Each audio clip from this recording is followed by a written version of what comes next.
Hello everyone, आज के इस वीडियो में हम हिंदी पढ़ने का प्रैक्टिस करेंगे। तो चलिए वीडियो को शुरू करते हैं। आपको ध्यान से देखना है, आपको जो भी कठिन शब्द मिलेंगे उसको ध्यान देना है, ठीक है। और मैं पढ़ते जाऊंगा, आपको ध्यान से सुनना है और देखना भी है, ठीक है। तो चलिए शुरू करते हैं। तो देखिए यहाँ पे क्या है, राजा भोज का सपना, ठीक है। ये राजा भोज के बारे में, ठीक है। तो राजा भोज का क्या सपना है जानते हैं। वह कौन सा मनुष्य है जिसने महाप्रतापी राजा भोज महाराज का नाम न सुना हो। उसकी महिमा और कीर्ति तो सारे जगत में व्याप्त रही है और बड़े बड़े महिपाल उसका नाम सुनते ही कांप उठते थे और बड़े बड़े भूपति उसके गांव पर अपना सिर नवाते यानी अपना सिर झुकाते, ठीक है। सेना उसकी समुद्र की तरंगों का नमूना और खजाना उसका सोना चांदी और रत्नों की खान से भी दूना। उसके दान ने राजा कर्ण को लोगों के जी से भुलाया और उसके न्याय ने विक्रम को भी लजाया। कोई उसके राजभर में भूखा न सोता और न काढ़ उघाड़ा रहने पाता। जो सत्तू मांगने आता उसे मोतीचूर मिलता और जो गजी चाहता उसे मलमल दिया जाता। पैसे की वजह लोगों को अप्सरियाँ बांटता और मेह की तरह भिखारियों पर मोती बरसाता। एक एक श्लोक के लिए ब्राह्मणों को लाख लाख रुपया उठा देता और एक दिन में लाख लाख गोदान करता।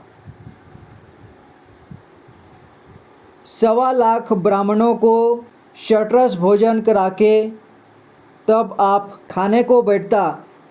तीर्थ यात्रा, स्नान दान और व्रत उपवास में सदा तत्पर रहता।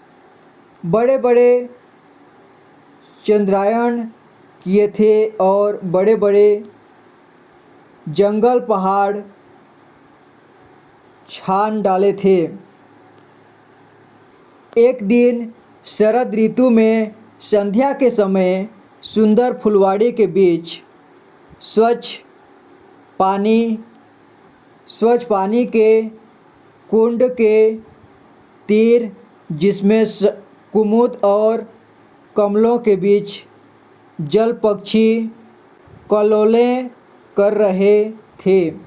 रत्न जटिल सिंहासन पर कोमल तकिए के सहारे स्वस्थ चित्त बैठा हुआ, महलों की सुनहरी कलसियाँ लगी हुई संगमरमर की गुंबदियों के पीछे से उदय होता हुआ पूर्णिमा का चांद देख रहा था और निर्जन एकांत होने के कारण मन ही मन में सोचता कि ओह, मैंने अपने कुल को ऐसा प्रकाश किया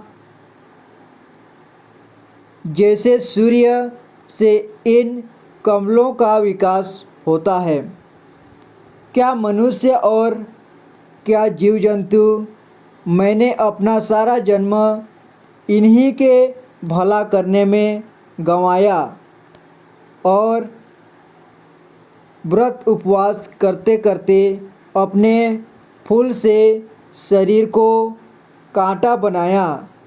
जितना मैंने दान दिया उतना तो कभी किसी के ध्यान में भी न आया होगा। जिन जिन तीर्थों की मैंने यात्रा की वहाँ कभी पंछी ने पर भी न मारा होगा। मुझसे बढ़कर इस संसार में और कोई पुण्यात्मा है और आगे भी कौन हुआ होगा जो मैं ही कृत कार्य नहीं तो फिर कौन हो सकता है। मुझे अपने ईश्वर पर दावा है, वह मुझे अवश्य अच्छी गति देगा। ऐसा कब हो सकता है कि मुझे भी कुछ दोष लगे।